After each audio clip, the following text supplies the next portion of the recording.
Commercial जहाजों पर हमला और हॉर्मुज स्ट्रेट जैसे अंतर्राष्ट्रीय जलमार्ग में रुकावट अस्वीकार्य है। भारत डिप्लोमेसी के जरिए युद्ध के इस माहौल में भी भारतीय जहाजों के सुरक्षित आवागमन के लिए निरंतर प्रयास कर रहा है। तो भारत के वजीर-ए-आज़म नरेंद्र मोदी ने पार्लियामेंट में बड़ा सख्त खिताब किया है।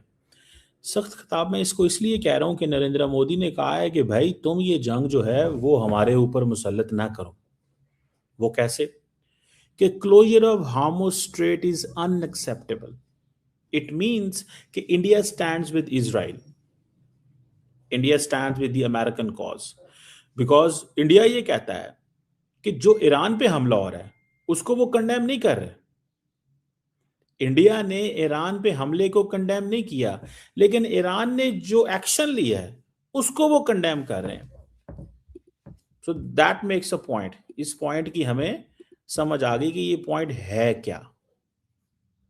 तो आप अगर सिर्फ इसी चीज से अंदाजा लगा लें, मुझे जो लगता है वो ये है कि कहीं ना कहीं के ऊपर नरेंद्र मोदी ये समझते हैं कि एज ए ग्लोबल साउथ के मेजर कंट्री होने के नाते अगर उन्होंने ये पोजीशन ली, जो पोजीशन इजराइल और अमेरिका के खिलाफ होती है, तो उनकी जो एक पार्टनरशिप है वो कॉम्प्रोमाइज होती है। आप जरा सुने ये कहते क्या है, फिर मैं आपको बताता हूं कि इंडियन पोजीशन क्या है, इंडिया ने अभी तक किया क्या है। क्योंकि इंडिया कहता है अपने आप को वो ग्लोबल साउथ का लीडर है, तो as a global south leader उनकी क्या जिम्मेदारी है, क्या कमिटमेंट है, और वो कर क्या रहे हैं और बोल क्या रहे हैं। वो कह रहे हैं कि भाई आप जो है ना ये कमर्शियल जहाजों को नहीं टारगेट कर सकते। क्यों? कि इंडिया की 1.4 बिलियन की आबादी है। इंडिया ने तो देखे तेल से, इंडिया ने रशिया यूक्रेन जंग का फायदा उठाया और सबसे ज्यादा फायदा उठाया। इंडिया ने रशिया यूक्रेन जंग का सबसे ज्यादा फायदा उठाया। अब वो समझता है कि तेल तो हमें मिल रहा था, अब ये तेल की सप्लाई बंद हो गई तो हमने करना क्या। फिर दूसरी बात है, उसने क्या कहा, उसने कहा सिविलियन एरियाज पे। अच्छा, इंडिया की पोजीशन जो है वो ये है कि भाई सिविलियन एरियाज पे हमले नहीं होना चाहिए विदाउट नेमिंग एनी कंट्री। ना वो ईरान का नाम लेते हैं, ना वो इजराइल का नाम लेते हैं, लेकिन ज्यादा तो ईरान के अंदर सिविलियन एरियाज को टारगेट किया। ऑयल एंड एनर्जी इंफ्रास्ट्रक्चर, वो कहते हैं आप लड़ते रहो, हम इस लड़ाई में आपको नहीं रोकते, लेकिन हमारा नुकसान ना करो। सो वो कह रहे हैं जी स्ट्रेट ऑफ हार्मुज को जो क्लोजर है वो अनएक्सेप्टेबल है। इससे एक मुराद ये भी है कि भारत को अलाउ नहीं किया जा रहा उस तरफ फ्रीडम ऑफ नेविगेशन, तो it can impact their global energy supply, shipping route, India की energy security is at stake. मैं भी अगले दिन की बात कह रहा था, मेरी नजर में ये जंग जो है ना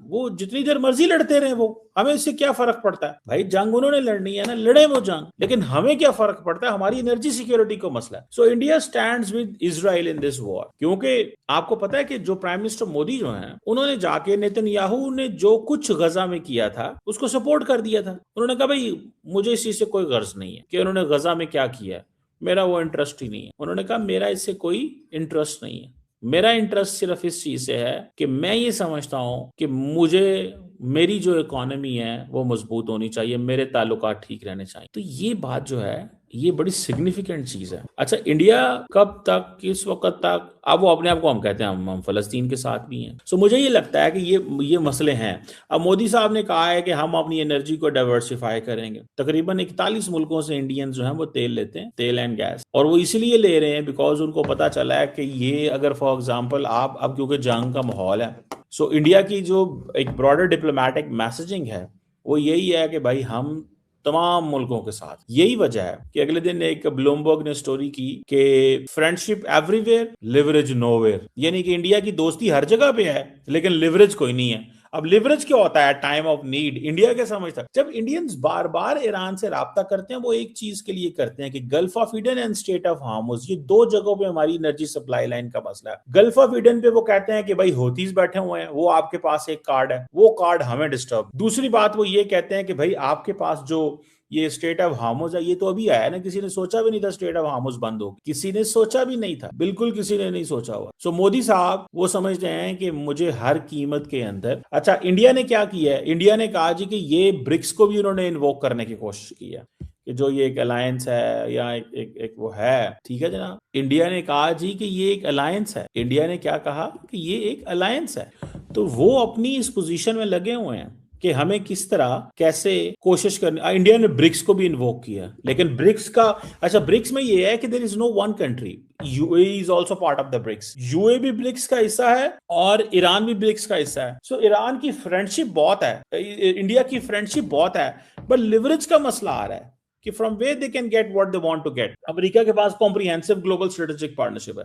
आपको याद होगा कि जब अमेरिकन लीडरशिप रोज कोई ना कोई बात करती थी कि टैरिफ के हवाले से, तो नरेंद्र मोदी साहब एक ट्वीट करते थे कॉम्प्रिहेंसिव ग्लोबल स्ट्रेटेजिक पार्टनरशिप। वो ट्रम्प को कहते थे मेरी तुम्हारे से बड़ी लंबी चौड़ी पार्टनरशिप है।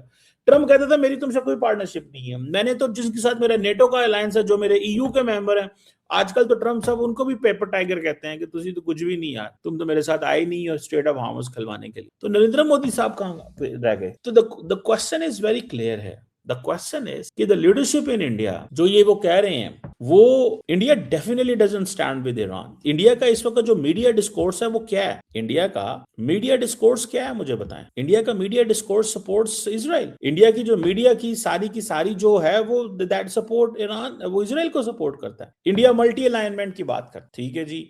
इंडिया कहता है जी कि जी हम वो जिसे कहते हैं ना, हमें इस चीज से कोई गर्ज नहीं है। कोई मतलब इंडिया एक तो किसी से लड़ना नहीं चाहता, याद रखिए। वो चाइना से भी नहीं लड़ना। यहीं पे अमेरिकन को कंफ्यूजन हो गई कि ये इंडिया, अमेरिकन ने ये महसूस कर लिया है कि India is not a player to whom we can rely. So they stopped supporting, उन्होंने इनको सपोर्ट करना बंद कर दिया। इनको सपोर्ट करना बंद कर दिया, किसी किस्म की सपोर्ट बंद कर दी। उन्होंने कहा नहीं पायन सॉरी, मतलब मुमकिन नहीं है। सो अब वो अमेरिकन पीछे हट गए।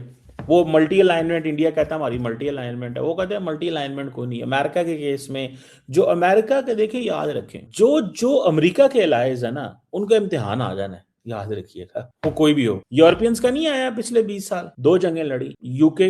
दोस्तों, मिडल ईस्ट में चल रही जंग अब सिर्फ ईरान और इजराइल तक सीमित नहीं रही।